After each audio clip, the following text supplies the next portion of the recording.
This is the South Bank in London. 2,000 years ago, if you'd heard a human voice around here, the language would have been incomprehensible. 1,000 years ago, the English language had established its first base camp. Today, English circles the globe. It inhabits the air we breathe. What started as a guttural tribal dialect, seemingly isolated in a small island, is now the language of well over 1,000 million people around the world.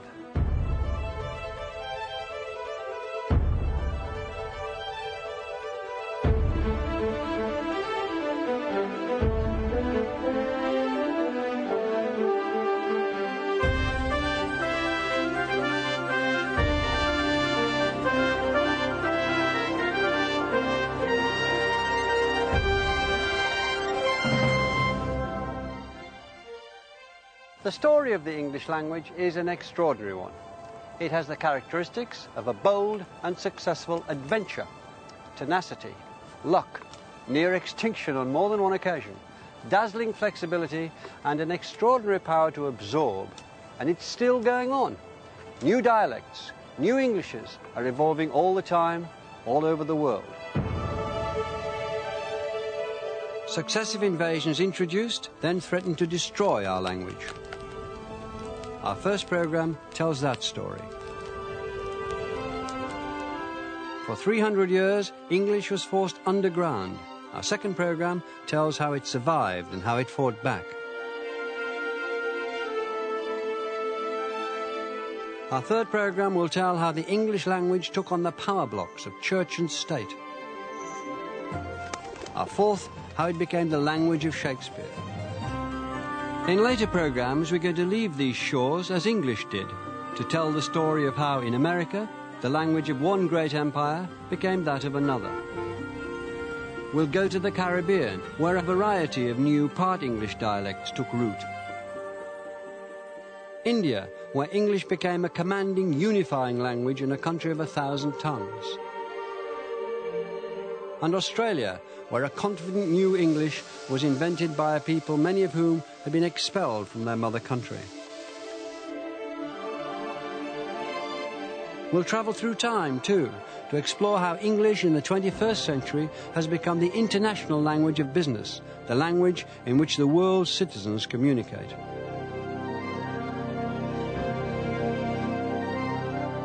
Over the last 1,500 years, these small islands have achieved much that is remarkable. But in my view, England's greatest success story of all is the English language. These programs are about the words we think in, talk in, write in, sing in, the words that describe the life we live.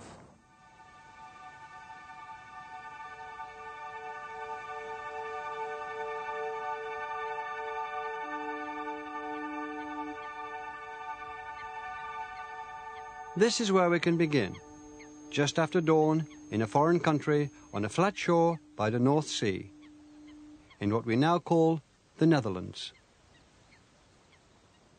This is Friesland, and it's in this part of the world that we can still hear the modern language that we believe sounds closest to what the ancestor of English sounded like 1,500 years ago.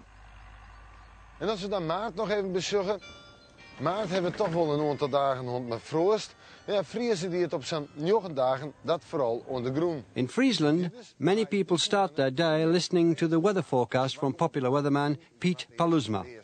En dan mandje, tiesje en waasje. Het worden dagen... Some of his words might sound familiar, like 3 and 4, frost and freeze. Een temperatuur om bij de 3 of de 4 graden, geen frost, het zal net vriezen. Mist and blue. Vierders de kans op mist. En dan moon. En daarmee flink wat zinnen. Blauw in de lucht. The reason we can recognize these words is that modern Frisian and modern English can both be traced back to the same family, the Germanic family of languages. And some words have stayed more or less the same down the centuries. Butter, bread, cheese, meal, sleep, boat, snow, sea, storm.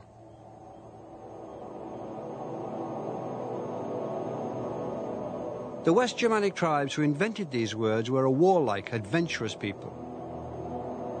They'd been on the move through Europe for the best part of 1,000 years and now had settlements in what we would call the lowlands of northern Europe, Holland, Germany and Denmark. But they were still greedy for land, ready to move on. This is the island of Terschelling. The English coast is about 250 miles to the southwest behind me. It was from these islands and the low-lying Frisian mainland that in the 5th century a Germanic tribe, part of the family that also contained Jutes, Angles and Saxons, made sail to look for a better life. And they took their language, our language, with them. Us mid flodabar, on ranrada hiak stefnaka, snelletje semiark, snude bewunden. Uth hat with this leoda land gesokten, ware berekna, swires wind for draf. The Germanic tribes weren't the first to invade our shores. More than 500 years before, the Romans had also come by sea to impose their will. Now their empire had crumbled, and they'd abandoned these islands, leaving the native tribes, the Britons or Celts, to their fate. This is Pevensey Castle, an ancient Roman fort that used to stand on the very shoreline of the south coast. The chronicle of the period reports that in the year 491, Germanic invaders laid siege and slaughtered the Celts who'd taken refuge here. Not one of them was left alive. Other Celts did survive the invasion, 1 million or more of them in England, but they were a broken people. The clue to their fate lies in the word the Germanic tribes used to describe them. It was Wilas, a name that lives on in our modern language as Welsh. 1,500 years ago, it meant both foreigner and slave. The Celts became servants and followers, second-class citizens. The only way up was to become part of the invaders' tribes, to adopt their culture and their language. The Celts and their language were pushed to the margins. Only a handful of words from the Celtic languages survive into modern English. In the north, where I come from, we have crag, meaning rock, coombe, meaning deep valley, and dialect words like brat and brock for badger.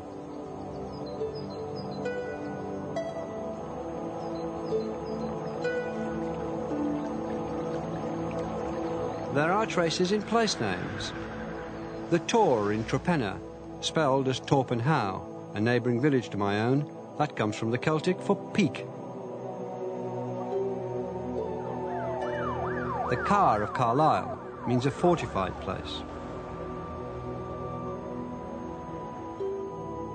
In the south, they left us the names of Thames and Avon, Dover and London. But these were fragments. The language that prevailed was that of the victors.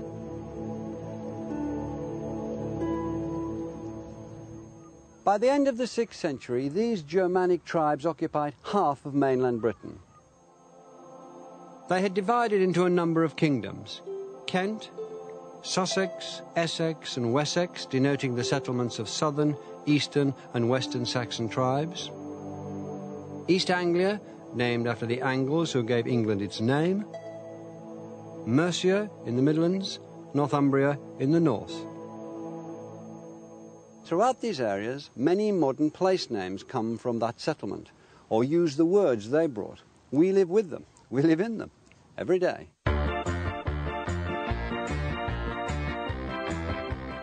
The ing in modern place names means the people of. Ton, as in Wicton where I come from, means enclosure or village.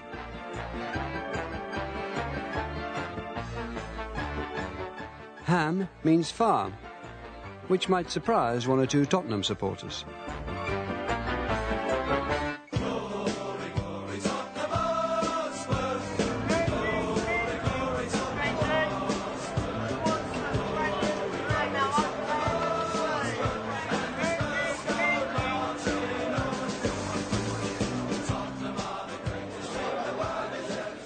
The Germanic tribes now settled around the country all spoke their own dialects. From among them would emerge one language, Anglo-Saxon or Old English, and we all speak it every day.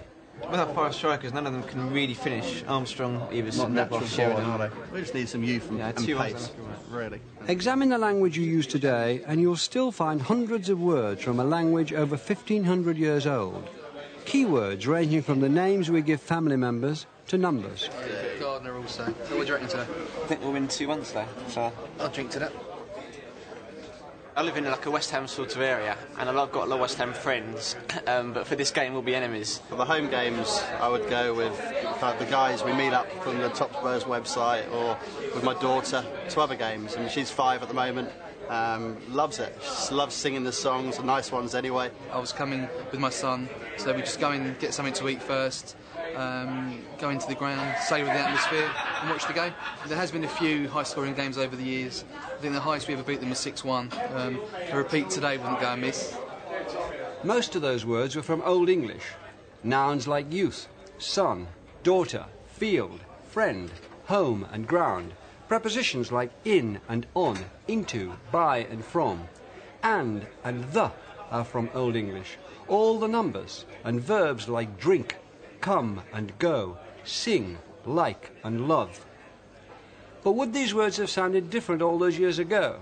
In a slightly quieter pub, I asked language expert Katie Lowe.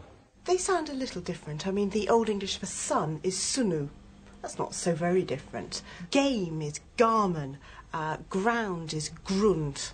And I noticed that Steve says his daughter loves singing songs. If you said that in Old English, it would be his dochter loveth a sangas singen. And you can see that that sounds pretty much like modern English. So in fact you can have a good conversation in Old English? Oh yes, you can indeed. I mean, each word I'm saying now is from Old English. Have you any estimate how many words there were swirling around compared with how many words we have now? We think it was in the region of 25,000 words. Compare that with an average desk dictionary, which maybe contains something like 100,000 words. It sounds pretty small. But if you think about the fact that an averagely educated person will probably have about 10,000 words in their active vocabulary, there are plenty of words to go round. English took its first steps away from its tribal roots with the revival of Christianity. Nu I schulen herian, he often reaches weird. Methodes mikte and his mood gethunk. Let us praise the King of Heaven, the power of the Creator and his conception, the work of the glorious Father who created every wonder, the eternal Lord. He often to groven, halig schipend.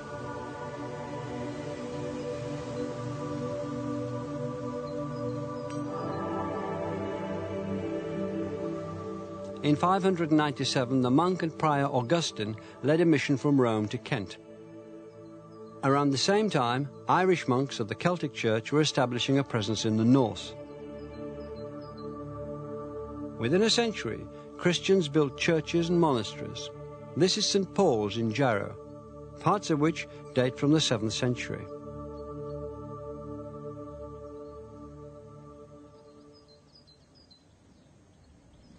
Faith and stone weren't the only things the Christian missionaries brought to the country.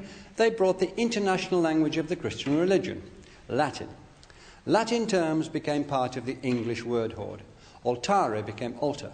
Apostolos became apostle. Mass, monk and verse and many others all come from the Latin.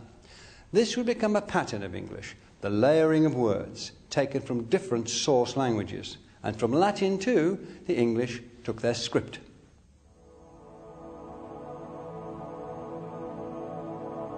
The Angles, Saxons, Frisians and Jutes, who had become the English, hadn't brought script as we know it with them, but runes.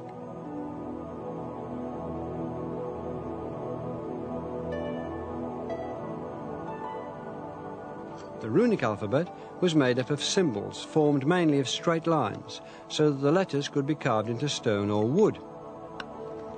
Those were their media, rather than parchment or paper. Though this is a short poem, most examples of runic writing that survive suggest runes were mainly used for short, practical messages or graffiti.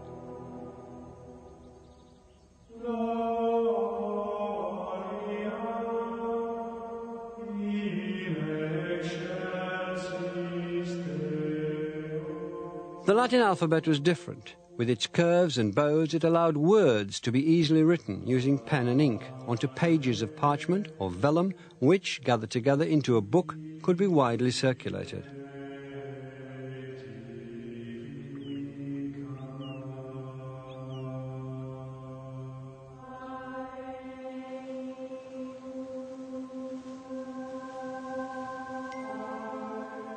Christianity brought the book to these shores.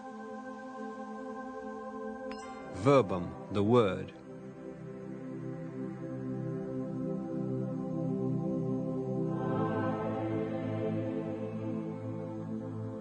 Soon a native culture of scholarship began to flower, a culture based on Latin and on writing.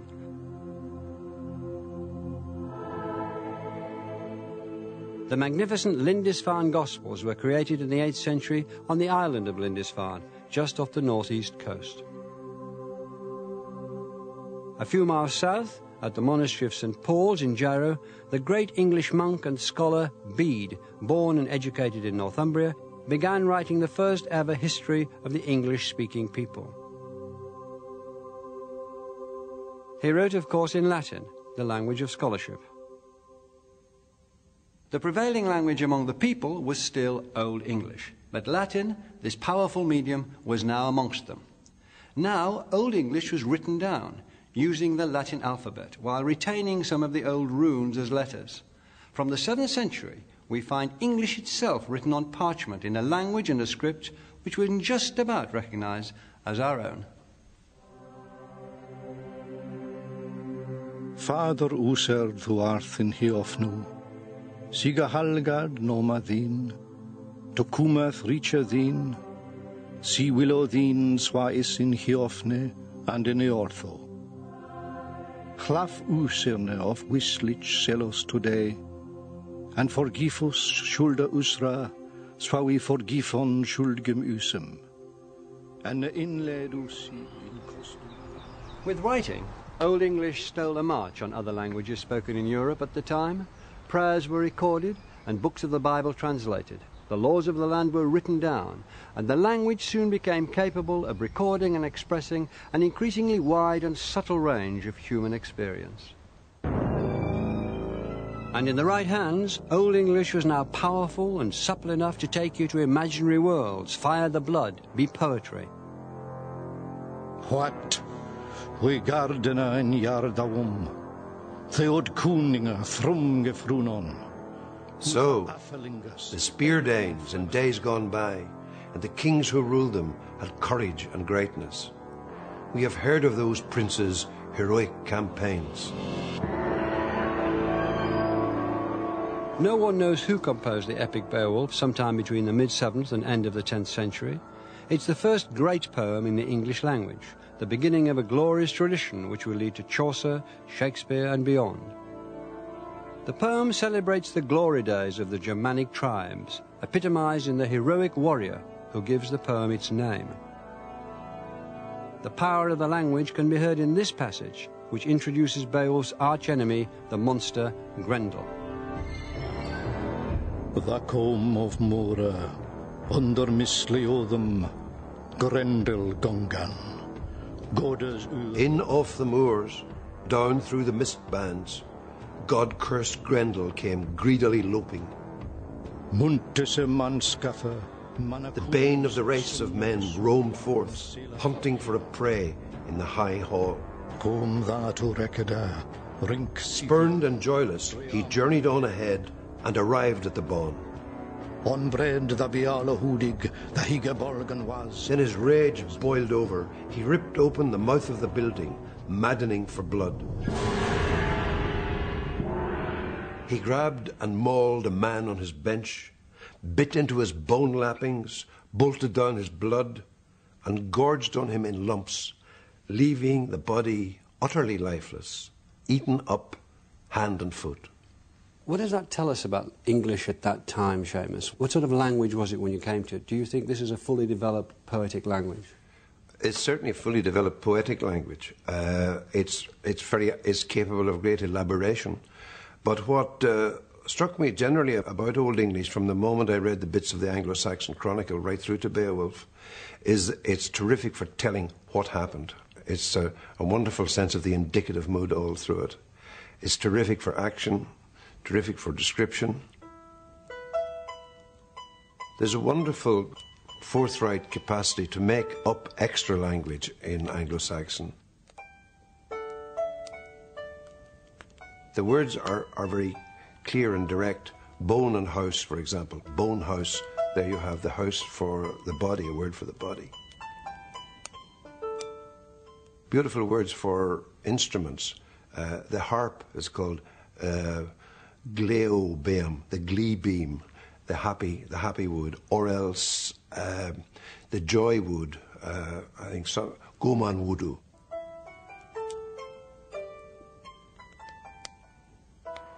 Swords or shields. The shield is the war board, weag board. That is a specific poetic energy that's in the language. The ability to make compounds, which is still in German, I guess, that gives it a great beauty. How extensive is the vocabulary? I think there are 40,000 words recorded in Beowulf. But a lot of the words repeat themselves probably this is in poetry more than in the prose. If we heard an Anglo-Saxon speaker speaking under his roof to his companion, we'd probably hear a quicker, a different, less elaborate language from Beowulf. Would you say it is very clearly written to be read aloud?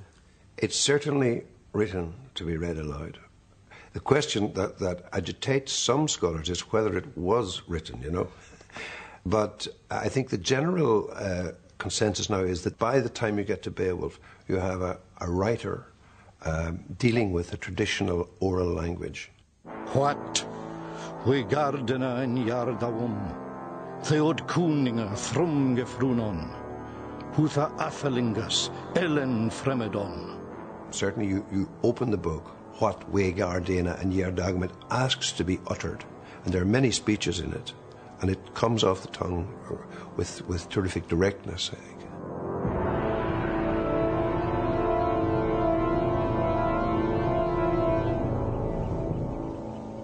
Latin and Greek had created great bodies of literature in the classical past.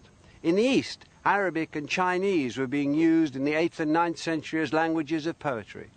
But at that time, no other language in the Christian world could match the achievement of the Beowulf poet and his anonymous contemporaries. Old English was flourishing. The adventure was underway. But while the seeds of English had come from these Frisian shores in the 5th century, so now, in the late 8th century, a potential destroyer was preparing his battle fleet 500 miles or so to the north.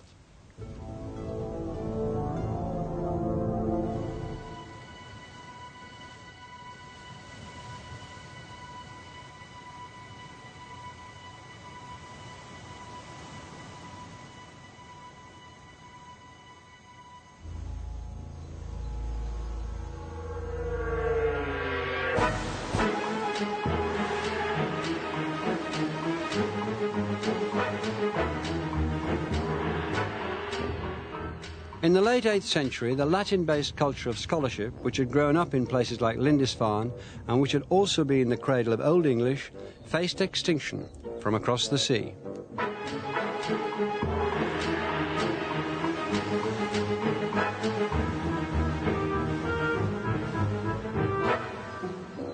These ruins are of the medieval monastery that stood on the island of Lindisfarne. It was the Vikings who sacked and burned the religious centre that stood here before. To these pagan pirates rampaging out of their longships in 793, this great centre of Christian piety and scholarship, a pivotal place in the survival of the Word and the Gospels, was no more than an undefended treasure house. The jewels that graced the books of the church became baubles around a Viking's neck.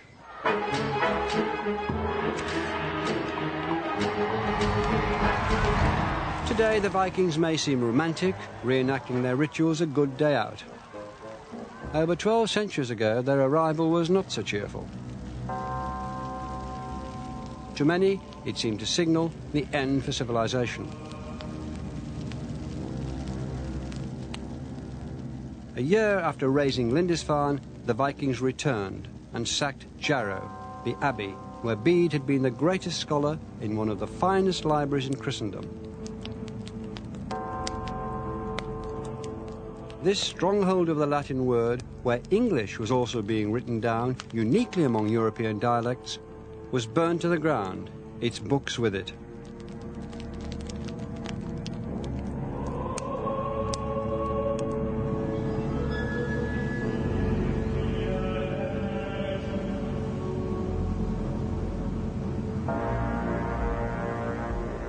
It was the start of 70 years of attack, during which the Vikings savaged this eastern half of the country. Few stories survive of exactly where and when they attacked, perhaps chillingly because few were left to tell the tale. At first, the raiders went home with their plunder. Then they decided to take the land itself. In 865, the Vikings landed a great army south of here in East Anglia. Within 5 years, the Viking invaders, who were now called Danes, controlled the north and east of the country. Of the old Anglo-Saxon kingdoms, only Wessex still held out. Old Norse, the language of the conquerors, was spreading throughout the land. Old English potentially faced the same fate as the Celtic language it had supplanted, virtual oblivion. English was in need of a champion, and it found one.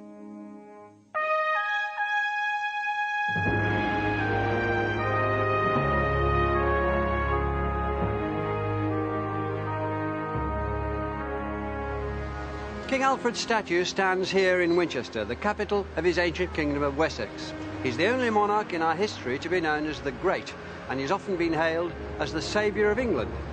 That may be debatable, as the idea of a single unified England didn't really exist in Alfred's day. What is certain is that he was a great defender of the English language. It was the Victorians who dubbed Alfred the Great. He was one of their darlings, an English hero whose exploits were enthusiastically woven into the fabric of national myth. But he very nearly didn't make it. He'd come to the throne of Wessex within a year of the first Danish attacks in the southeast, and at first he could hardly hold them back. In 878, the Danes won what appeared to be a decisive battle at Chippenham in Wiltshire.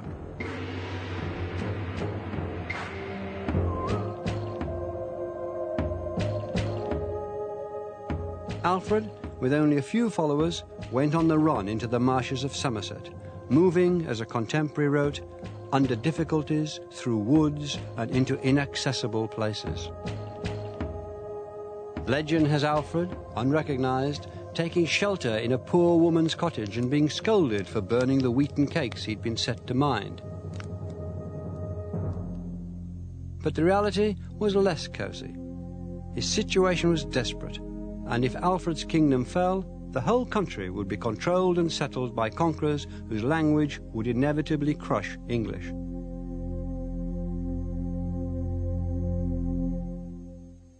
But Alfred proved to be an enterprising warrior and strategist. Running free in the Somerset levels, he discovered the arts of irregular warfare and mounted guerrilla attacks against the occupying forces of Guthrun, the Danish invader. But he knew that wasn't going to be enough. For Wessex to be regained, the Danes had to be brought to battle and defeated. The fighting men of Wessex had been scattered, but in the spring of 878, Alfred sent out a call for the men of the Shire Fyrds, the county armies, to join him. Around 4,000 men, mainly from Wiltshire and Somerset, armed only with battle axes and throwing spears, responded to the call. They mustered at Egbert Stone, where trackways and ridgeways met. 48 hours later, they advanced, shields drumming, against the Danish army of 5,000, holding high ground at Ethandune on the western edge of Salisbury Plain. Contemporary English accounts describe the battle that followed as a slaughter and a rout of the Danes by the West Saxons. Modern historians question that, but there's no doubt that Alfred prevailed. His crown and his kingdom were secured, and more importantly for our story, so was the English language.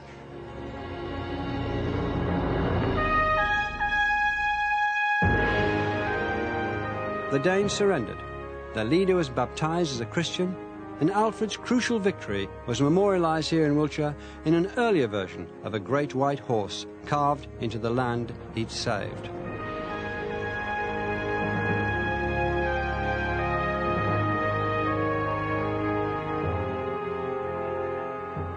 Alfred left an even more significant mark on the country. He signed a peace treaty with the Danes which established a border running up through the country from the Thames to the old Roman road of Watling Street.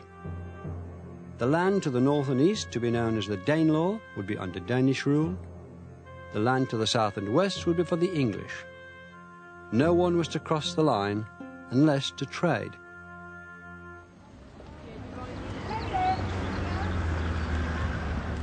In the course of time, because of Alfred's peace treaty, when Danes and English met, they didn't do so to fight, but to do business, even to intermarry. Communities mixed, and so did the languages. And English, rather than being engulfed by the Danes' language, began to absorb it.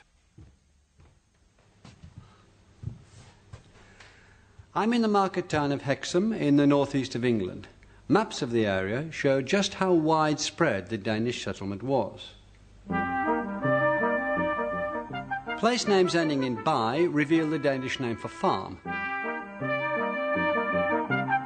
Thorpe denotes a village, Thwaite a portion of land.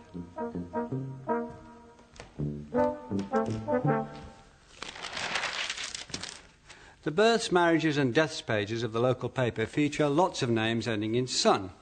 That was a Danish way of making a name by adding to the name of the father. Just on this page, I can see Harrison, Gibson, Hudson, Robson, Sanderson, Dickinson, Simpson, Dickinson again, and Watson. In school where I was just across the country, there was a Pattinson, a Johnson, a Rawlinson, and another Dixon. Outside in the street, you can see the same thing on shop signs everywhere. Even given centuries of people moving around the country, names ending in "son" are still far more common in what were the Danish territories of the north and west than they are in the south and east. Above all, you can hear the echoes of the Danes' Old Norse language in the way people speak. What did you say it is? Charlie. Charlie, and out of... Sailor and Limmy cows. It's a little field on its own. As Willie says, there's a beck down by the side of it. Runs down through a little wood. And it's such a lovely setting down by the, down by in Ardgarthig, isn't it? It's like a little isolation field. It's only a couple of acres, the whole field. It'd be interesting to see a few sheep sold with lambs. It would be sort of... Are they allowed to be sold tonight? Some Old Norse words stayed in the local dialects of the north. Words like beck for stream and garth for paddock. As a boy in Wigton, I remember hearing and using dialect words like slattery for shower, slape for slippery, yet for gate, laup for leap, yek for oak and yam for home, as in Arsgang and Yam. Pure Norse, heard in Wigton every night of the week, and there were many others. But the influence of Old Norse wasn't just local. All around the country over time, hundreds of Norse words entered the mainstream of English, and we still use them every day. The SK sound is a characteristic of Old Norse, and English borrowed words like score and sky and skive, as well as perhaps 1,000 others, including anger, bull, freckle, knife, neck, root, scowl, and window.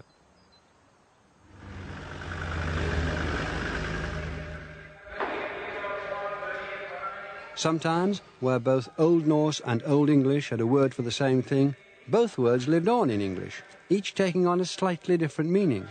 Where Old English said craft, Old Norse said skill. For in English hide, the Norse said skin. In Old English you were sick, in Norse you were ill.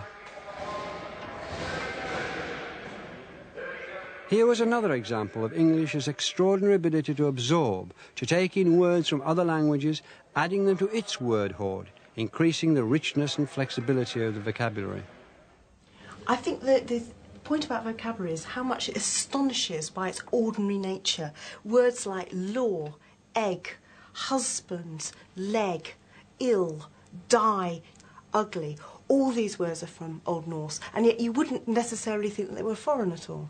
Most astounding of all, I think, are the pronouns they, their and them. Those are also from Old Norse. And in terms of grammar, in a way, they simplified English, didn't they? They took it away from its Germanic roots. I think it's probably true to say that Old Norse affects the English language more than any other, because it actually leads to a restructuring of the language. Old English formed sentences, and not by word order, as we do, but by tacking on endings onto the ends of things like articles and pronouns and nouns.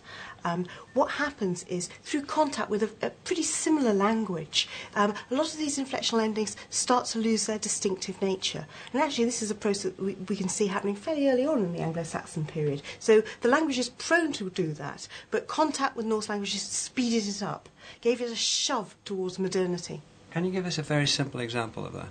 Yes, let's take a simple sentence like, the king gave horses to his men. That would be something like in Old English, Se kuning gaf blankan his gumum.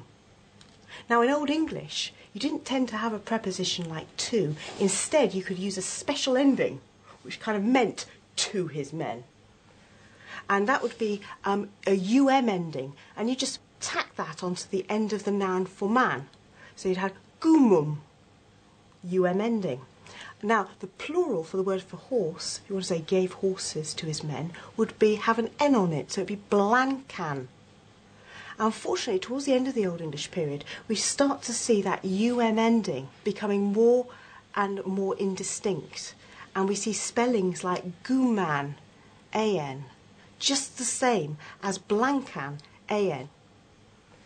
And it's obvious that the king is more likely to give horses to his men than men to his horses, but you can see that there's a potential there for difficulties, and so we start to see prepositions being used in place of those endings, which had become indistinct. Spoken English survived the Danish invasion, but as the 9th century drew to a close, the written culture was in a ruinous state, and King Alfred was concerned. When Alfred looked at the state of his kingdom, he was appalled. The scholars in the monasteries had once made England the greatest powerhouse of Christian teaching in Europe. But 150 years had passed since the high days of Bede, and the scholarly tradition had declined, hastened on its way by a century of Viking raids. In all the country, Alfred could barely find a handful of priests who could read and understand Latin. And if they couldn't understand Latin, they couldn't pass on the teachings of the religious books that told people how to lead virtuous lives. They couldn't save souls. Where the written word had once flourished, Alfred now found only chronic spiritual sickness. He looked for a cure. One way was to educate more clergy in Latin. But that wasn't enough. He hit on a more radical solution, a solution that hinged not on Latin, but on English. And he took English to new heights of achievement. In the preface to his own translation of Pope Gregory's Pastoral Care, Alfred wrote, "I remembered how, before it was all ravaged and burned, I'd seen how the churches throughout all England stood filled with treasures and books. And there was also a multitude of God's servants who had very little benefit from those books because they couldn't understand anything of them, since they were not written in their own language." Their own language was, of course, English. Alfred didn't want to do away with Latin, but he realized that it would be far easier to teach people to read books written in the language they spoke. The best scholars could then go on to learn Latin and join holy orders. The rest would still have access to scholarship and spiritual guidance, but it would be written in English.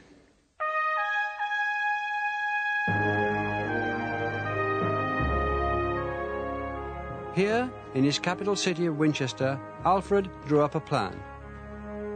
It was an extraordinarily imaginative project to promote literacy and restore the English language.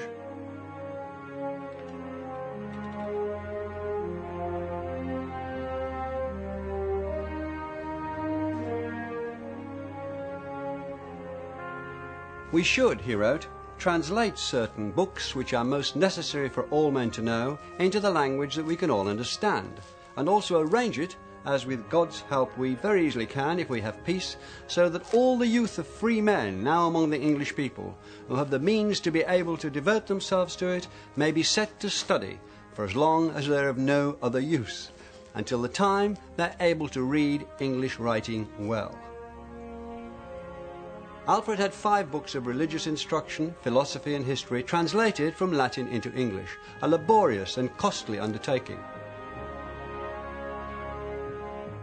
Copies were sent out to the 12 bishops of his kingdom for their wisdom to be spread as widely as possible. To each bishop, to emphasize the importance and value of the project, Alfred sent a costly pointer used to underline the text. This is the Alfred jewel. Many historians believe that it formed the head of one of those pointers. Crafted in crystal, enamel and gold, it was discovered in 1693 in Somerset and is now on show at the Ashmolean Museum in Oxford. It's inscribed, "Alfred had me made," in English. Alfred the Great had made the English language the jewel in his crown.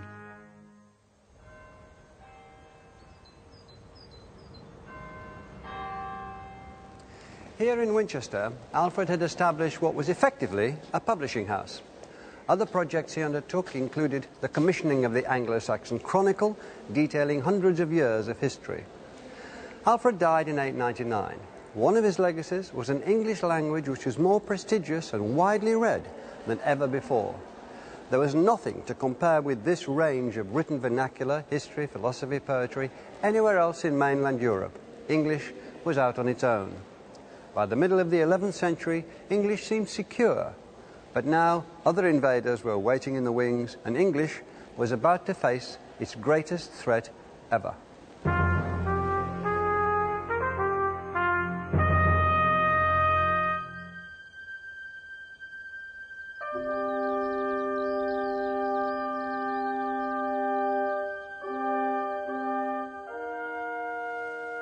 This place, the old Roman fort at Pevensey, was a fateful one for the English language. It was here, among other places, that the Frisians and other Germanic tribes had made landfall in the 5th century and introduced their own language. Now, in 1066, another wave of invaders was landing, the Normans. When in 1066 William, Duke of Normandy, sailed with his army to claim the English throne, he was sure he had right on his side.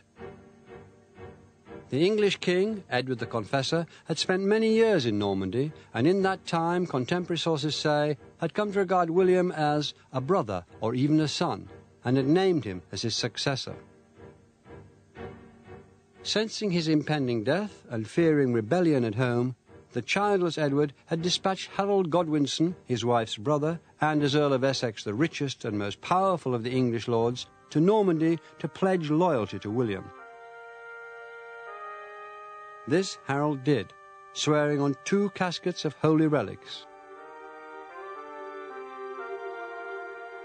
But when Edward did die, Harold, supported by the English nobility, had himself crowned in Westminster Abbey on the very day that Edward was laid to rest there. To the truculent and ruthless William, this was an affront. Invasion with maximum force, the only possible response.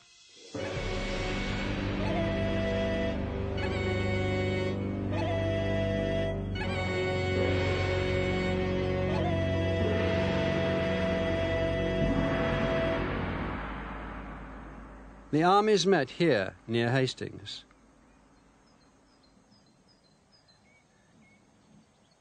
This is the spot where, traditionally, Harold fell, fatally pierced through the eye with an arrow.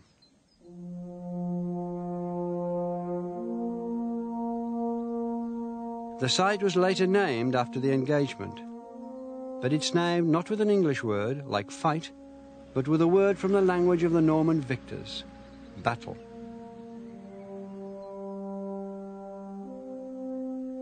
Harold would be the last English-speaking king of England for 3 centuries. On Christmas Day, 1066, William was crowned in Westminster Abbey, in a service conducted in English and Latin.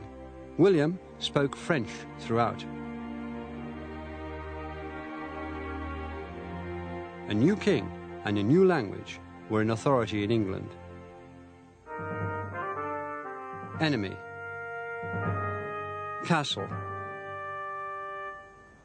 Castle was one of the first French words to enter the English language. The Normans built a chain of them to impose their rule on the country. This magnificent castle at Rochester was one of the first to be fortified in stone.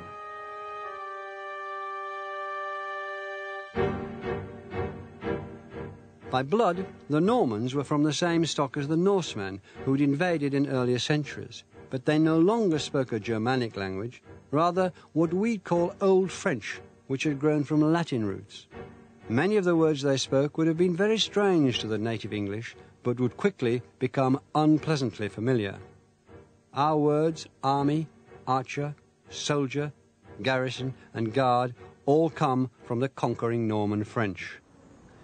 French was the language that spelled out the architecture of the new social order: crown, throne, and court, duke, baron, and nobility, peasant, vassal, servant. The word govern comes from French, as do liberty, authority, obedience, and traitor. The Normans took the law into their own hands. Felony, arrest, warrant, justice, judge and jury all come from French. And so do accuse, acquit, sentence, condemn, prison, and jail. It's been estimated that in the 3 centuries after the conquest, about 10,000 French words colonized the English language. They didn't all come in immediately, but the conquest opened a conduit of French vocabulary that's remained open on and off ever since. Today, French words are all around us. City, market, porter. Here we are, look, one fabulous salmon, weighs about 14 pounds. It is a fabulous fish. We've got some fabulous mackerel, they've come up from Aberdeen. Next to them are the oysters, they come from the Essex coast. Sole. Pork, sausage, bacon.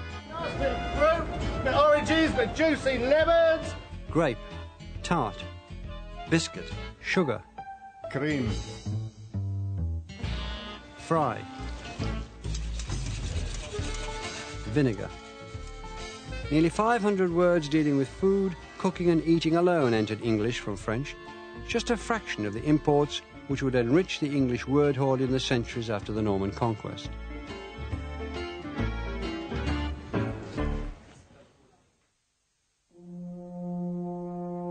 Within 20 years of taking control of the country, William sent his officers out to take stock of his kingdom.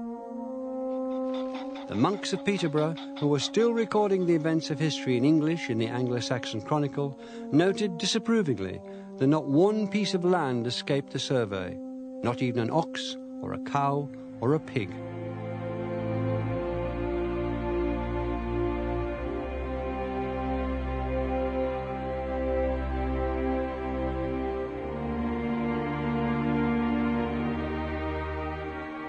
The Domesday Book, there are in fact 2 volumes, show us how complete the Norman takeover of English land was and how widespread their influence and their language. The Norman settlement had concentrated the wealth of England more than ever before or since. The native ruling class from before the conquest had been slaughtered, banished or disinherited in favour of William's followers. Half of the country was in the hands of just 190 men. Half of that was held by just 11 men. And not one of these great landowners spoke English. Gilberti de Gonde, Raoul d'Insula. When this record of the country was drawn up, it was written in Latin, not Norman French, David d'Argent, and certainly not English. Ranulph Fitzalgris. Between them, French and Latin had become the languages of state, law, the church, and history itself in England.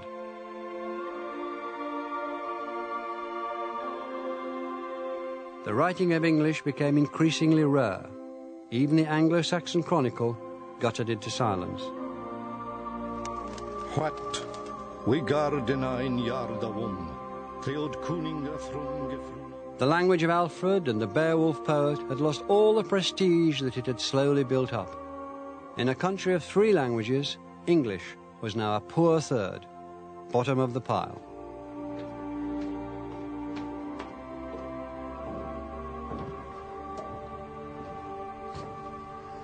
The English language had been forced underground. It would take 300 years for it to re-emerge, and when it did, it would have changed dramatically.